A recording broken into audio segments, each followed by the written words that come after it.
आज के वीडियो की शुरुआत इस सवाल से करते हैं। देखिए सवाल क्या पूछा गया है कि भारत में नियोजित विकास का विरोध किसने किया था। इससे 2 दिन पहले भी मैंने मॉडर्न हिस्ट्री का वीडियो डाला था जिसमें आसान से लेकर मॉडरेट स्तर के सवाल हैं, आसान से मध्यम स्तर तक के सवाल हैं। जिस प्रकार के सवाल जो है पीसीएस एग्जामिनेशन के फेवरेट सवाल होते हैं और वहाँ से खूब पूछे जाते हैं। आप सभी का स्वागत है स्टडी फॉर यूपीएससी पीसीएस। आज के इस वीडियो में हम लोग गांधी जी और भारतीय राष्ट्रीय स्वतंत्रता संग्राम से जुड़े हुए जो इम्पोर्टेंट एमसीक्यू का सीरीज है उसी को आगे करेंगे और आसान से लेकर मध्यम स्तर तक के सभी सवालों को मैं हल करवाऊंगा। कृपया अंत तक वीडियो को देखिएगा और ऐसा नहीं होना चाहिए कि जो आपको आ रहा है या बहुत आसान है इस प्रकार से करें। सभी का रिवीजन कीजिए। जितने भी आज तक आपने एमसीक्यू लगाए हैं, अंतिम का 15 दिन बचा हुआ है, 28 तारीख है, 2 दिन इस महीने में है और अगले महीने में 13वें दिन आपका एग्ज़ाम है। तो आप उसी हिसाब से तैयारी कीजिए कि जितना ज़्यादा हो सके रिवीजन करें। एक भी एमसीक्यू लगाए तो उसको रिवाइज़ कीजिए, बार बार एक ही चीज़ को 5 बार 6 बार जितनी बार पढ़ सकते हैं पढ़िएगा। जो आपका सबसे मजबूत सेक्शन है, जैसे कई सारे लोगों का हिस्ट्री होता है, polity, geography, economics, science, current, तो हिस्ट्री, पॉलिटी, ज्योग्राफी, करंट जो है ये अक्सर आपको लोगों का मजबूत होता है। इकोनॉमिक्स, साइंस को एग्ज़ाम में जाने से ठीक पहले करें, 2 दिन 3 दिन 4 दिन पहले, और अभी से आप इन सब्जेक्ट को मजबूत करके रख लीजिएगा। ओके, चलिए शुरू करते। देखिए आज का सबसे आसान सवाल पहला वाला कौन सा है, उसके बाद किसान आंदोलन से जुड़े हुए सवाल करेंगे हम लोग। चंपारण तिनकठिया प्रथा क्या तात्पर्य था, ये पूछा गया, ये 67th बीपीएससी में भी पूछा गया, फिर से रिपीट किया गया। अब तो ऐसे सवाल नहीं पूछा जाएगा। 3/20 भाग यानी कि 20 कट्ठे का क्या होता है, तो 1 बीघा होता है। तो 20 कट्ठे में से 3 कट्ठे पर क्या किया जाएगा, तो नील की खेती की जाएगी। 3/20 भूभाग पर नील की खेती इसमें था। गांधी जी ने भारत पहली बार सत्याग्रह कहाँ पर किया था, चंपारण में किया था। गांधी का चंपारण आंदोलन क्या था, तो नील कर्मियों की समस्या के समाधान को लेकर था। नील कर्मियों की समस्या का समाधान जुड़ा हुआ था। तीनकठिया प्रथा से जुड़ा हुआ ये था। नील की खेती जो होती है ना, पहले नील, इंडिगो जिसको कहा जाता है, ये कृषि उत्पाद था, ठीक है। इससे मिट्टी को लेकिन नुकसान पहुंचता है, मिट्टी की उपज को नुकसान पहुंचता है। बाद में जर्मनी में क्या हुआ, तो केमिकल नील बनने शुरू हो गए। आज भी आप जो नील उपयोग करते हैं वो केमिकल का बना होता है, पहले खेतों में उत्पादन होता था। तो केमिकल नील के बनने से क्या हो गया, नील की खेती जो है वो लाभकारी बिल्कुल भी नहीं रह गई। धीरे धीरे करके ये नील की खेती जो है नुकसानदायक होने लगा और मिट्टी को भी खराब करता है, उर्वरता उनकी कमज़ोर कर देता है। इसी को लेकर कई सारे विद्रोह हुए। इससे पहले भी नील विद्रोह भी आपने सुना होगा। ओके, इसको ध्यान रखिएगा। देखिए आज के अगले सवाल पर चलते हैं हम लोग। तिनकठिया प्रथा से क्या तात्पर्य है, बार बार वही सवाल रिपीट है। अगला सवाल देखिए क्या पूछा गया है। यहाँ पर 2 स्टेटमेंट दिए गए हैं। 77 नंबर सवाल है, इसको ज़रा हल कीजिए। क्या पूछा गया है कि डॉक्टर राजेंद्र प्रसाद ने महात्मा गांधी को चंपारण आने तथा कृषकों की समस्या की जांच करने के लिए राजी किया था। डॉक्टर राजेंद्र प्रसाद ने राजी किया था। चंपारण जांच में आचार्य जेबी कृपलानी महात्मा गांधी के सहयोगी में से एक थे। क्या आचार्य जेबी कृपलानी आचार्य पदवी है, जैसे डॉक्टर होता है, इंजीनियर होता है, उसी प्रकार से आचार्य जो है पदवी है, संस्कृत में मिलता है। चंपारण जांच में आचार्य जेबी कृपलानी महात्मा गांधी के सहयोगी में से एक थे। कौन सा इसका सही हो जाएगा, इसका क्या उत्तर हो जाएगा, 77 का आंसर हो जाएगा बी। केवल दूसरा सही है, क्योंकि गांधी जी को राजकुमार शुक्ल जो थे उन्होंने मनाया था। लखनऊ अधिवेशन में वो गांधी जी से मिले थे। उन्होंने गांधी जी को बोला था कि आप बिहार चलिए, वहाँ पर किसानों की स्थिति बहुत ख़राब है, और गांधी जी ने निर्णय लिया था कि हम बिहार जाएंगे और वहीं से अपने आंदोलन की शुरुआत करेंगे। चंपारण संघर्ष में निम्नलिखित में से किसमें महात्मा गांधी का साथ दिया था, किसने दिया था, तो इसका उत्तर हो जाए सी, राजेंद्र प्रसाद और अनुग्रह नारायण सिन्हा। ये लोग उस समय युवा नेता थे, युवा थे, कॉलेज स्टूडेंट थे और इन्होंने गांधी जी का साथ दिया था उस समय। राजकुमार शुक्ल ने राजी किया। चंपारण समस्या की जांच में गांधी के सहयोगी में आचार्य जेबी कृपलानी, नाम नोट कीजिएगा ये सभी, J B Kripalani, doctor Rajendra Prasad, Mahadev Desai, CF Andrews, doctor Anugrah Narayan Sinha, Rajkishore प्रसाद, HS पोलाक इत्यादि शामिल थे। बिहार स्पेशल जो आप पढ़ते हैं, तो बिहार स्पेशल में इन सभी नेताओं के नाम अलग से पूछ लिए जाते हैं। पहले जब ई ऑप्शन था, अब तो नहीं है ई ऑप्शन, पहले जब ई ऑप्शन था तो 2-2 3-3 नाम देकर आपसे पूछा जाता था। अभी भी पूछा जा सकता है कि निम्न में से कौन नहीं था, इस प्रकार से पूछा जा सकता है। अगला सवाल देखिए क्या है, निम्न से कौन महात्मा गांधी की चंपारण सत्याग्रह से संबद्ध हैं? तो राजकुमार शुक्ल जी संबद्ध हैं, राजकुमार शुक्ल हो जाएगा। चंपारण आंदोलन मुख्यतः किसके विरोध में था? तो ये नकदी फसल जो है, दरअसल में ये ब्रिटिश सरकार की कृषि नीति के भी विरोध में होना चाहिए। सबसे सटीक आंसर इसका सी ही होना चाहिए। दरअसल में ब्रिटिश सरकार की जो कृषि नीति थी, जिसमें ये लागू कर दिया गया था कि आप प्रत्येक खेत में 3 भाग पर क्या करेंगे आप, तो खेती करेंगे नील का, उसी के विरोध में था। इन्होंने पता नहीं क्यों बी आंसर दिया हुआ है। भारत में नियोजित विकास का विरोध किसने किया था? नियोजित विकास का विरोध किया था महात्मा गांधी जी ने। महात्मा गांधी जी ने बड़े उद्योग का, बड़े उद्योगों का, मशीनीकरण का, भारत में मशीनीकरण का ये सब कॉन्सेप्ट है, मशीनीकरण का, इन चीज़ों का, आरक्षण जो अभी के प्रणाली है उसका विरोध किया था। इन्होंने बोला था कि बड़े उद्योग के जगह पर लघु उद्योग होना चाहिए और ग्रामीण अर्थव्यवस्था होनी चाहिए भारत में। शहर से ग्रामीण नहीं होना चाहिए, गांव से शहर होना चाहिए। जब भारत में अंग्रेज आए उस समय तक, मुग़ल कालीन ले लीजिए या दिल्ली सल्तनत ले लीजिए, गांव जो है वो माल सप्लाई करते थे, शहरों को बनाकर गांव सप्लाई करते थे। आज के समय में क्या होता है, शहर से गांव होता है। तो इसी कारण से पलायन गांव से शहर की तरफ में होने लग गया है। तो ये जो गांधी जी का था, इसमें था कि ग्रामीण और जो छोटे इलाके हैं वो औद्योगिक केंद्र होना चाहिए, हर व्यक्ति को मिलना चाहिए, क्या तो काम मिलना चाहिए। और इन्होंने बोला था कि व्यवहारिक शिक्षा होनी चाहिए, ये भी ध्यान में रखिएगा। व्यवहारिक शिक्षा क्या तात्पर्य होता है? किताबी शिक्षा की जगह पे इन्होंने बोला था कि बचपन से ही ये बच्चों को हमें स्किल डेवलपमेंट पर ध्यान देना पड़ेगा।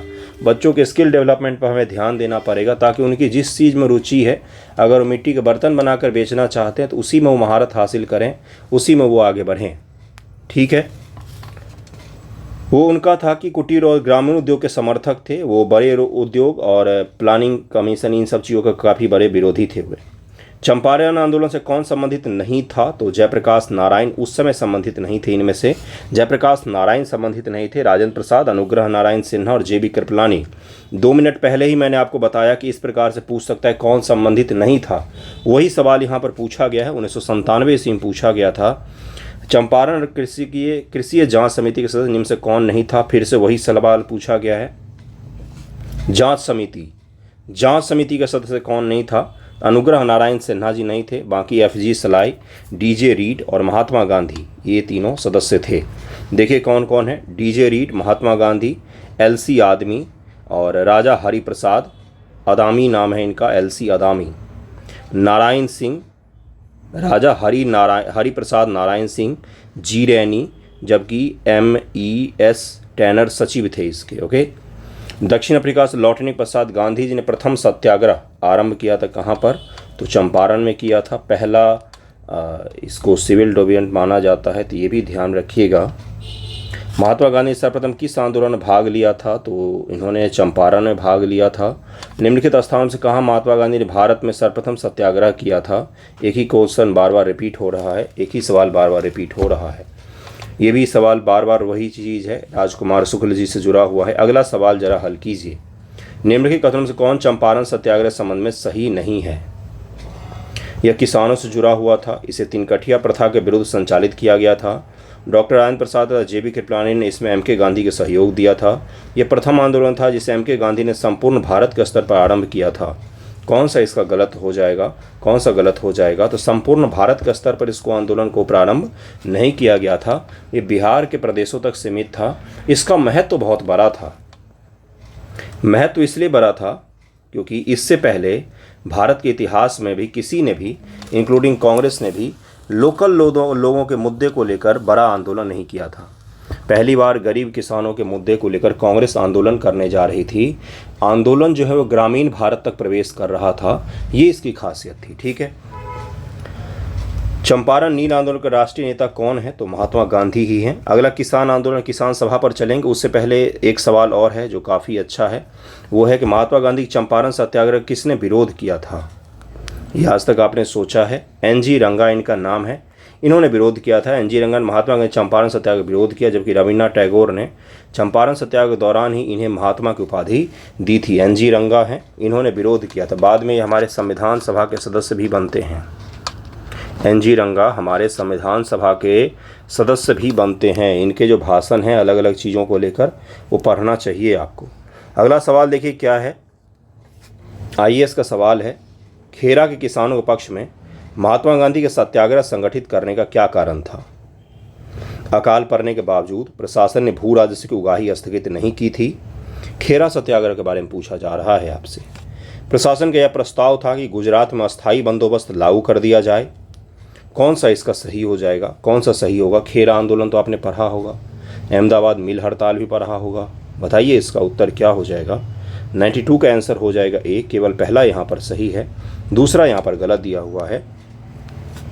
1918 गुजरात के खेरा में किसानों की फसल नष्ट हो जाने के बाद भी सरकार ने लगान में छूट नहीं दी थी, भू राजस्व उगाही स्थगित नहीं की थी। इसी मुद्दे पर महात्मा गांधी ने खेरा के किसानों के पक्ष में सत्याग्रह संगठित किया था। खेरा आंदोलन प्लेग फैलने और अकाल पड़ने के कारण किसानों के लगान अदा करने में असमर्थ होने, राज्य के प्रति उनके असंतोष के परिणाम स्वरूप में हुआ था।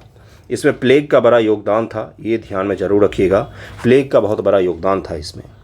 किसान आंदोलन, किसान सभा से जुड़े हुए अब सवाल आएंगे, इसको अलग से पढ़ना है होता है आपको, क्योंकि कई सारे सवाल इससे पूछे जाते हैं। जैसे पहला ही सवाल काफ़ी अच्छा है, भारतवर्ष का सर्वप्रथम किसान आंदोलन कहाँ पर हुआ था? तो ये माना जाता है बिजौलिया। ये कहाँ पर है? तो वर्तमान के राजस्थान में है ये। विकल्प में भारतवर्ष का सर्वप्रथम किसान बिजौलिया आंदोलन था। बिजौलिया आंदोलन का नेतृत्व 1913 में साधु सीताराम दास ने किया। तो 1915 में विजय सिंह पथिक ने इस आंदोलन से भी जुड़ गए थे। तो 1913 में बिजौलिया में किया गया था, बिजौलिया में किया गया था 1913 में। वर्तमान में बिजौलिया राजस्थान के भीलवाड़ा जिले में है। भीलवाड़ा जिला जो है राजस्थान का, वहीं पर है ये। निम्न से कौन फरवरी 1918 में स्थापित यूपी किसान सभा की स्थापना संबद्ध नहीं था? यूपी किसान सभा की स्थापना कब हुई है? सबसे पहली बात तो यही पूछा जाएगा आपसे। तो 1918 ईस्वी में किया गया है। इसे कौन सम्मिलित नहीं था? तो जवाहरलाल नेहरू जी से संबंधित नहीं थे। बाकी इंद्र नारायण द्विवेदी, गौरी शंकर मिश्र, इनका नाम और भी आगे आएगा। मदन मोहन मालवीय जी का तो नाम जानते ही हैं। बीएचयू की स्थापना इन्होंने भी की थी। अवध में होम रूल लीग आंदोलन के कार्यकर्ता काफ़ी सक्रिय थे। इन्होंने किसानों को संगठित करना शुरू किया। संगठन को नाम दिया गया किसान सभा। फरवरी 1918 में इंद्र नारायण द्विवेदी, गौरी शंकर मिश्र, मदन मोहन मालवीय के प्रयासों से यूपी किसान सभा की स्थापना हुई थी। यूपी किसान सभा की स्थापना हुई थी। इसको विशेष राज्य से संबंधित मत समझिएगा। यूपी में किसान सभा की स्थापना हुई थी। ये आईएएस में पूछा गया सवाल है, रिपीट किया जा सकता है। अगला सवाल बड़ा ही खास है, ये बीपीएससी का है, 1994 ईस्वी का। कई सारे लोगों का जन्म भी नहीं हुआ होगा। नाई धोबी बंद सामाजिक बाइकआउट का एक स्वरूप था जो 1919 में कहाँ पर हुआ है? तो ये किसानों द्वारा प्रतापगढ़ जिले में चलाया गया था। यूपी के प्रतापगढ़ जिले में चलाया गया था। यूपी के प्रतापगढ़ में चलाया गया था। बीपीएससी में ही पूछा गया है, फिर से पूछा जा सकता है। इसका उत्तर ए हो जाएगा। 1919 के अंतिम दिनों में किसानों का संगठित विद्रोह खुलकर सामने आया। अवध के प्रतापगढ़ जिले के एक जागीर में नाई धोबी बंद सामाजिक बहिष्कार और संगठित कार्रवाई की पहली घटना घटी थी। झिंगुरी सिंह, दुर्गापाल सिंह ने इसमें महत्वपूर्ण भूमिका निभाई। लेकिन जल्द ही आंदोलन एक नया चेहरा उभरा, बाबा रामचंद्र का। ये अवध किसान सभा से जुड़ेंगे। इन्होंने आंदोलन बागडोर समाई, अपुति उसे मजबूत और जुझारू भी बनाया। बाबा रामचंद्र महाराष्ट्र के ब्राह्मण परिवार के थे। 1920 के मध्य में एक किसान नेता के रूप में उभरे और उन्होंने अवध के किसानों को संगठित करना शुरू किया। उनमें संगठन की अद्भुत क्षमता थी, संगठन बनाने की। 1920 में इनके प्रयासों से प्रतापगढ़ में अवध किसान सभा का गठन होता है। मैंने पहले ही बताया, बाबा रामचंद्र जो हैं, इनके भारत के किसान आंदोलन में बड़ी महत्वपूर्ण भूमिका मानी जाती है। जिस प्रकार से स्वामी सहजानंद जी हैं, उसी प्रकार से बाबा रामचंद्र है। कहाँ से आए ये? महाराष्ट्र में इनका जन्म हुआ। कहाँ पर आ गए ये? उत्तर प्रदेश में आ गए। वहाँ पर किसानों को एकजुट किया और अवध किसान सभा, जो सबसे बड़ी किसान सभा थी उस समय, उसको संगठित किया इन्होंने। वह प्रदेश कौन था जहाँ बाबा रामचंद्र ने किसानों को संगठित किया था? तो ये अवध था। अवध का प्रदेश है वर्तमान बिहार, वर्तमान उत्तर प्रदेश। उत्तर प्रदेश का कौन सा भाग? उत्तर प्रदेश ये है ना, इसका 3 भाग है। ये पूर्वांचल हो गया, ये अवध का मैदान हो गया, ये पश्चिमी उत्तर प्रदेश कहलाता है। लखनऊ अवध के मैदान में आता है। गुरु पढ़ा होगा ना आपने, गंगा का विभाजन भी किया होगा, तो गंगा में ही तो पढ़ना होता है। गंगा अलग अलग भागों से गुजरती है, तो उसी में अवध का मैदान आता है। भूगोल में है वो तो। भारत का उत्तरी मैदान पढ़ा है आपने, उसमें है अवध का मैदान। 1930 के दशक में देश के विभिन्न भागों के भिन्न भिन्न नेताओं द्वारा किसान आंदोलन चलाए गए थे। उनके प्रभाव क्षेत्रों से सुमेलित कीजिए। बड़ा ही शानदार सा सवाल पूछा है। एक सवाल में आपका पूरा किसान सभा रिवाइज हो जाएगा। मैं जब मेंस आंसर राइटिंग करवाता हूं, अभी GS1 का चल रहा है, तो उसमें एक सवाल पूछता हूं कि जितने किसान आंदोलन हुए उन सभी के बारे में लिखिए लॉन्ग फॉर्मेट में। वो इसीलिए पूछा जाता है ताकि सबको आप रिवाइज कर लें एक साथ। सहजानंद सरस्वती जी कहाँ से रहेंगे भाई? बिहार से संबंधित हैं। खुदाई खिदमतगार कहाँ था भाई? NWFP इसको ये कहा जाता है। स्वामी रामानंद, अब्दुल हमीद खां कहाँ के किसान सभा से जुड़े हुए हैं? इसका उत्तर आपको अंदाज़ा लग गया होगा, बी होगा। ए का 3 हो जाएगा। स्वामी सहजानंद सरस्वती कहाँ पर आ जाएंगे? तो बिहार। खुदाई खिदमतगार कहाँ पर चले जाएंगे? तो हम लोग चले जाएंगे सबसे उत्तर पश्चिम के भागों में, बलूचिस्तान और गिलगित बल्तिस्तान के इलाकों में खुदाई खिदमतगार NWFP यानी कि नॉर्थ वेस्ट फ्रंटियर जो था वहाँ पर ये हुआ था। और खान अब्दुल गफ्फार खान जी का नाम आता है। स्वामी रामानंद किससे जुड़ जाएंगे? तो ये हैदराबाद में। स्वामी रामानंद जी कहाँ पर जाएंगे? तो ये हैदराबाद से जुड़ जाएंगे। और अब्दुल हमीद खां दक्षिणी असम से जुड़ जाएंगे। डी का 2 हो जाएगा, इसका आंसर बी हो जाएगा। स्वामी सहजानंद सरस्वती बिहार प्रांतीय किसान सभा के संस्थापक थे, पहला फैक्ट। वर्ष 1936 में लखनऊ में अखिल भारतीय किसान सभा की स्थापना हुई, जिसका नाम बदलकर अखिल भारतीय किसान सभा कर दिया गया। पहले क्या था उसका नाम? तो अखिल भारतीय किसान कांग्रेस नाम था, इसका नाम बदलकर अखिल भारतीय किसान सभा किया गया। इसका अध्यक्ष भी स्वामी सहजानंद जी को ही बनाया गया, लेकिन भारत के इतिहास से ये गायब हो गए। इंडिया के इतिहास से ये गायब हो गए। कहीं पर भी किसान सभा के अलावा कहीं पर कोई चर्चा नहीं मिलेगा इनका आपको, ठीक है ना? कोई मूर्ति दिखेगी ना कुछ। पश्चिमोत्तर सीमा प्रांत में खान अब्दुल गफ्फार खान के नेतृत्व में गठित खुदाई खिदमतगार या लाल कुर्ती संगठन ने सविनय अवज्ञा आंदोलन में सक्रिय भूमिका निभाई। स्वामी रामानंद हैदराबाद और अब्दुल हमीद खां दक्षिणी असम से जुड़े हुए थे। और चलिए अगले सवाल पर चलते हैं। और खान अब्दुल गफ्फार खान जी को आज़ादी के पश्चात पाकिस्तान में हाउस अरेस्ट कर दिया गया।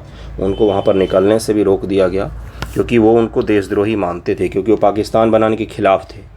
इनमें से कौन 1930 के दशक में किसान सभा आंदोलन से सक्रिय रूप से जुड़े रहे? तो स्वामी सहजानंद सरस्वती जी हैं। और 1930 के दशक किसान सभा आंदोलन से स्वामी सहजानंद सरस्वती सक्रिय रूप से जुड़े थे। बिहार किसान सभा का गठन इन्होंने ही किया। अप्रैल 1936 में लखनऊ में संपन्न प्रथम अखिल भारतीय किसान सम्मेलन का अध्यक्ष इन्हीं को चुना गया।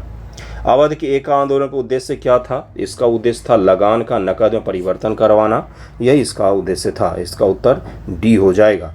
1921 से 22 के बीच में हुआ है। 1921 से 22 के बीच में हुआ है। मदारी पासी, ये जरूर ध्यान रखिएगा, मदारी पासी इसका नेतृत्व किया था उन्होंने। बाराबंकी, बहराइच और सीतापुर। 69 बीपीएससी में पूछा गया है या 68 में? 68 या 69 में इससे सवाल पूछा गया है। इससे सवाल पूछा गया है। इस आंदोलन का एका आंदोलन जो है विशेष रूप से ध्यान रखिएगा, ये हाल फिलहाल में ही पूछा गया है। बिहार प्रांतीय किसान सभा का गठन किसने किया था? स्वामी सहजानंद सरस्वती। बीपीएससी में पहले हर साल ही ये सवाल पूछा जाता था, ठीक है। बिहार में किसान आंदोलन की शुरुआत स्वामी सहजानंद सरस्वती के नेतृत्व में हुआ। सहजानंद सरस्वती ने 1929 में बिहार प्रांतीय किसान सभा की स्थापना की। इस सभा का विस्तार बिहार के गांवों में करने में उन्हें कार्यानंद शर्मा, राहुल सांस्कृतायन, पंचानंद शर्मा, मृदुनंदन शर्मा, मधुनंदन लिख दिया उनको, आदि वामपंथी नेताओं को सहयोग मिला। राहुल सांस्कृतायन बहुत बड़े लेखक भी हैं, बहुत बड़े लेखक हैं। स्वामी सहजानंद निम्न में से किससे संबंधित थे? तो ये बिहार में किसान आंदोलन से संबंधित थे। सी इसका उत्तर हो जाएगा, सी इसका उत्तर हो जाएगा। अखिल भारतीय किसान सभा के प्रथम सत्र की अध्यक्षता किसने की थी? बड़ा ही शानदार सवाल है। स्वामी सहजानंद सरस्वती जी ने किया था। 1936 में लखनऊ में अखिल भारतीय किसान कांग्रेस की स्थापना हुई, जिसका नाम बदलकर अखिल भारतीय किसान सभा कर दिया गया। प्रांतीय किसान सभा के संस्थापक स्वामी सहजानंद सरस्वती, इसके अध्यक्ष और आंध्र में किसान आंदोलन का अगुवा, कृषि क्षेत्र की समस्याओं के विद्वान NG रंगा, जिन्होंने विरोध किया था। NG रंगा इसका सचिव बने और अध्यक्ष स्वामी सहजानंद सरस्वती महासचिव चुने गए। फैजपुर में कांग्रेस सत्र के साथ अखिल भारतीय किसान कांग्रेस का भी दूसरा सत्र चला, जिसकी अध्यक्षता NG रंगा जी ने किया था। फैजपुर में कांग्रेस सत्र के साथ में इसका दूसरा सत्र चला। कांग्रेस का अधिवेशन जो होता है ना, फैजपुर अधिवेशन, उस समय इसकी अध्यक्षता किसने की? तो जो पिछली बार महासचिव बने थे NG रंगा जी ने किया। ओके, अगले सवाल पर चलते हैं। एक सेकेंड रुक जाइए। हाँ, 1936 में लखनऊ में अखिल भारतीय किसान सभा का प्रथम अध्यक्ष किसे चुना गया? तो ये चुना गया था स्वामी सहजानंद सरस्वती जी को। लखनऊ स्थापित अखिल भारतीय किसान सभा के महासचिव के रूप में किसे चुना गया था? तो NG रंगा थे। ये कहाँ के? तो आंध्र प्रदेश के किसान नेता थे। अगली बार ये पूछा जा सकता है। और दूसरा जो किसान सभा हुआ उसका अध्यक्षता इन्होंने किया, उसकी अध्यक्षता इन्होंने ही की। अखिल भारतीय किसान कांग्रेस का गठन कब किया गया? 13 का आंसर क्या हो जाएगा? अभी ऊपर बताया है आपको कब किया गया है। 13 का आंसर हो जाएगा ये 1936 ईस्वी में किया गया है। 1936 ईस्वी में किया गया है। ओके, अगला सवाल है वह कौन सी जगह है जहां अखिल भारतीय किसान सभा का पहला अधिवेशन हुआ था? पहला अधिवेशन लखनऊ में हुआ है। पहला अधिवेशन लखनऊ में, दूसरा फैजपुर में होगा। अखिल भारतीय किसान सभा के संस्थापक अध्यक्ष कौन थे? तो स्वामी सहजानंद सरस्वती। बार बार एक ही सवाल रिपीट हो रहा है, बीपीएससी में फिर से देखिए, स्वामी सहजानंद सरस्वती से पूछा है, बिहार किसान आंदोलन के साथ जुड़े हुए थे ये। स्वामी सहजानंद सरस्वती ने भूमि और जलमार्ग के राष्ट्रीयकरण की मांग की। किसकी? तो भूमि, जितनी भी लैंड है, और राष्ट्रीय और जलमार्ग के राष्ट्रीयकरण, उसका बोला कि इसका नेशनलाइजेशन कर दीजिए, नेशनल होना चाहिए चीज़, सरकार का होना चाहिए। नेशनलाइजेशन का तात्पर्य होता है सरकार का होना चाहिए ये चीज़, ठीक है। तथा अखिल भारतीय संयुक्त किसान सभा गठन किया था। तो उनकी मृत्यु से ठीक पहले किस प्रकार का सवाल है, इतना शानदार फैक्ट है और इसका इन्होंने ए आंसर दिया है, ठीक है। चलिए आगे बढ़ते हैं। दो प्री एक साथ में होता था, अब जाके थोड़ा सा सुधरा है, हालांकि इस बार देखिए क्या क्या होता है। 1936 में किया उन्होंने गठन। स्वामी सहजानंद की मृत्यु वर्ष 1950 में हुई थी। स्वामी सहजानंद सरस्वती ने अखिल भारतीय संयुक्त किसान सभा गठन अपनी मृत्यु से ठीक पहले किया। इस सभा का उद्देश्य भूमि, जलमार्ग और ऊर्जा के सभी स्रोतों का राष्ट्रीयकरण करना था। निम्नलिखित में किस एक कांग्रेसी नेता ने प्रथम अखिल भारतीय किसान सभा में भाग लिया था? इसने लिया था जवाहरलाल नेहरू जी ने लिया था। ये जवाहरलाल नेहरू जी हैं जिन्होंने भाग लिया था 1936 ईस्वी में। इसमें से कौन बिहार में किसानों से जुड़े हुए हैं? तो ये राजेंद्र प्रसाद जो हैं ये बिहार के किसान नेता रहे हैं। उसी प्रकार से सरदार पटेल जो हैं ये गुजरात के किसान नेता हैं, ठीक है, लेकिन साथ में वकील भी हैं ये सब। डॉक्टर राजेंद्र प्रसाद बिहार में किसानों से जुड़े हुए थे। वे संविधान सभा का अध्यक्ष थे। संविधान लागू होने के बाद भारत के प्रथम राष्ट्रपति भी कौन बने? तो डॉक्टर राजेंद्र प्रसाद। बारदोली सत्याग्रह, भारतीय किसान संस्थान, बंगाल प्रजा पार्टी और बकास संघर्ष, इधर दिया हुआ नेतागण के नाम। अब जरा मैच कीजिए, ये तो बहुत आसान है। सोचिए 13 तारीख को यही आ गया है एग्जाम में। अब मैच कीजिए, बारदोली सत्याग्रह से कौन जुड़ जाएंगे? तो सरदार पटेल जी। एक का दो देखिए किसमें, एक में ही है, इसका उत्तर निकल कर आ गया बी। भारतीय किसान संस्थान से एनजी रंगा जी जुड़ जाएंगे। बंगाल प्रजा पार्टी किसकी थी? तो फजलुल हक। अब बकास संघर्ष से स्वामी श्रद्धानंद सरस्वती जी भी जुड़ जाएंगे। तो इसका उत्तर बी हो जाएगा, इसका उत्तर बी हो जाएगा। 1928 से सूरत जिले के बारदोली में हुआ था गांधीवादी आंदोलन, और यहाँ मेहता बंधु सरीखे गांधी जी अनुयायी 1922 से निरंतर अभियान चला रखा था, और यहाँ पर फिर आंदोलन का नेतृत्व सरदार पटेल जी ने किया था, ठीक है। 1929 से फजलुल हक ने प्रजा पार्टी, जो बाद में बंगाल प्रजा पार्टी बन गई, उसकी स्थापना की थी। 1937 में हुए चुनाव में इन्होंने बंगाल मुस्लिम लीग के साथ मिलकर सरकार बनाई। बिहार का बकास स्वयं खेती की भूमि, बकास का मतलब होता है बटाईदार नहीं है, हमारी खेती ही है, जिस पर हम खेती करते हो हमारी खेती होगी। संघर्ष स्वामी श्रद्धानंद सरस्वती से संबंधित है, श्रद्धानंद सरस्वती। बारदोली सत्याग्रह का नेतृत्व किसने किया था? तो सरदार पटेल जी ने। यहीं पर उनको सरदार की उपाधि मिली थी, ठीक है। निम्न से किसे आंदोलन में सरदार पटेल, किस आंदोलन में सरदार पटेल ने मुख्य भूमिका निभाई थी? तो बारदोली सत्याग्रह में उन्होंने सबसे प्रमुख भूमिका निभाई थी।